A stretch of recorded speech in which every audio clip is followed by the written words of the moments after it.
بسم الله الرحمن الرحيم. The Quran says, you are busy piling up, calculating, developing your careers, your money, your occupation, your wealth, until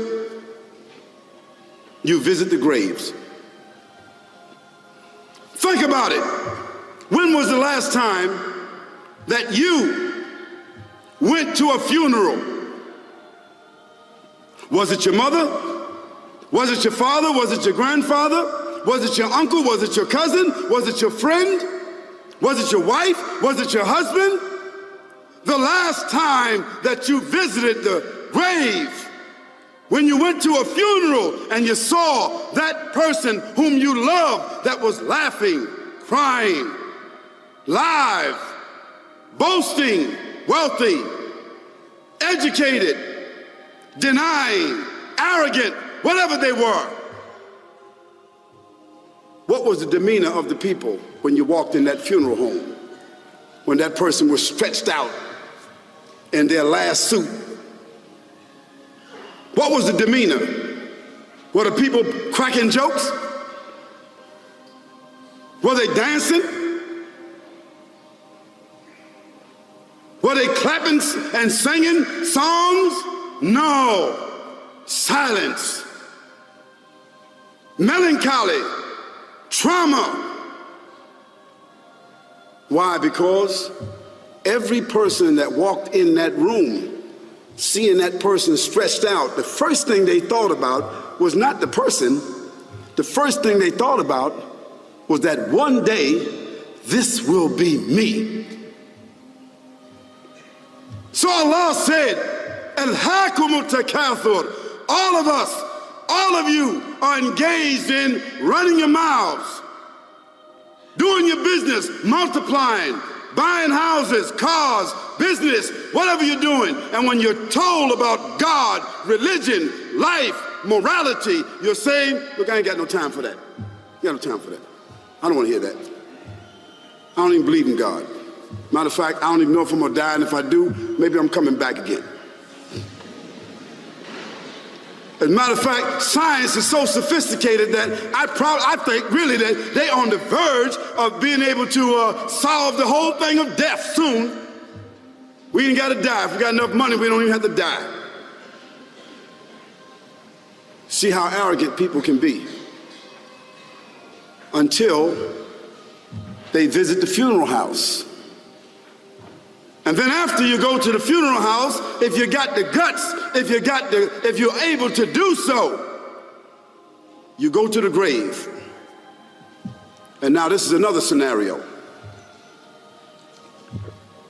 And you say to yourself, is that it? I mean, 50, 60 years, scraping, struggling, scheming, lying, stealing, fornicating, jumping up and down, begging, working, and this is the end of it? I mean, is this what's going to happen to me? Are they going to be dropping me into a hole in the ground?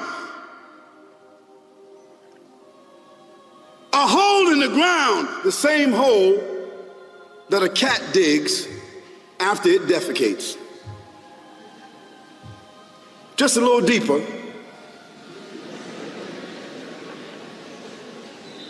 But for the same reason. The cat digs a hole because the cat has dignity. Something that human beings don't seem to have. Instinctively, the cat digs a little hole, covers it up. Humans have got to be taught to do that. But it's for the same reason. So you and I, we're going into a hole a little deeper than the one the cat dug. And all the people that's crying, pulling out their hair, screaming, almost acting like they falling in the thing with you. They want to just jump in there with you. Not really though, you know, it's all an act. Because ain't nobody really gonna jump in there and stay in there. They don't love you that much.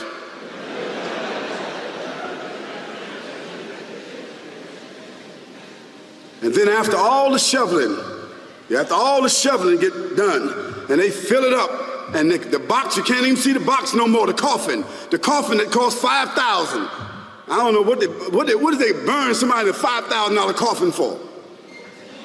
I mean, if I was a funeral director, after they left, I would dig them back up and put them in another box and take that box back.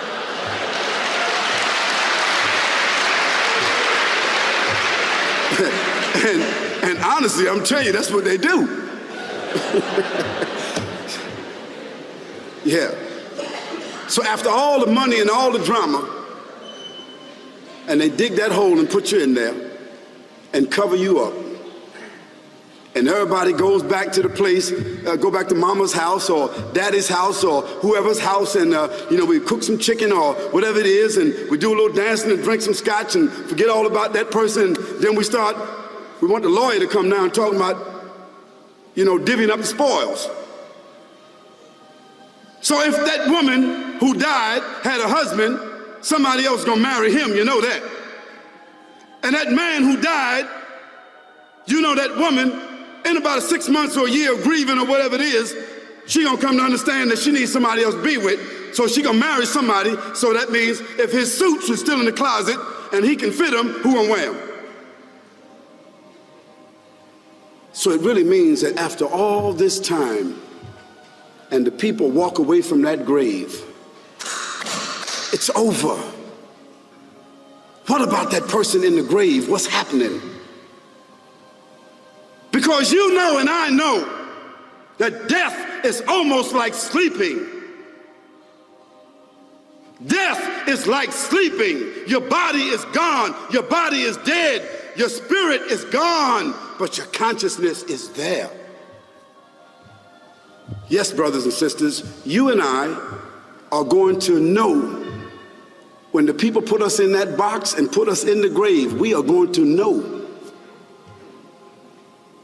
Your spirit is gone. You can't shout. You can't call out. You can't say, "Don't leave me here." But you're going to be hearing and you're going to be seeing, because that's a different kind of consciousness. But you can't move. And in that grave, this is when the real trauma is going to begin. Because there's a reason for humans to go inside the grave. If the Creator wanted to, he could have caused us to live and then disappear into the atmosphere. But he didn't.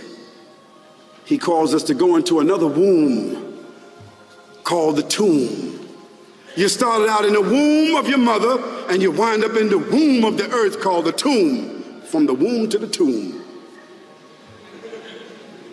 This is the whole trip. And this is what you have to think about. That grave is going to be a place of drama and trauma. A place where you're going to be questioned before you're resurrected. And brothers and sisters, do you think that human beings that have the ability to take a piece of earth, dig it up, irrigate it, put down seeds, plant corn, whatever the case might be. The corn comes up, they harvest the corn. Then after that, what happens? They cut it down, dig it up again, put new seeds in there, and what happens after that? Comes back up again. What happens in the winter? All the leaves fall off the trees and the earth goes dead. And what happens in the springtime? The water comes, generates the earth again, germinates all over again, new grass, new leaves, new flowers, new fruits. So Allah says, and a sign for them is the dead earth. After that, we give it life. And then you eat the fruits from that.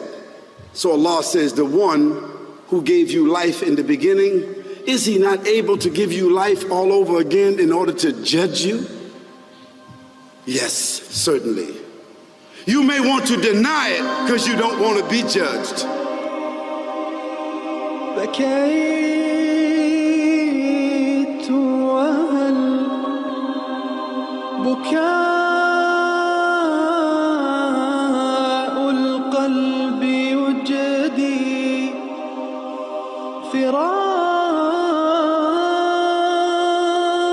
فراق أحبتي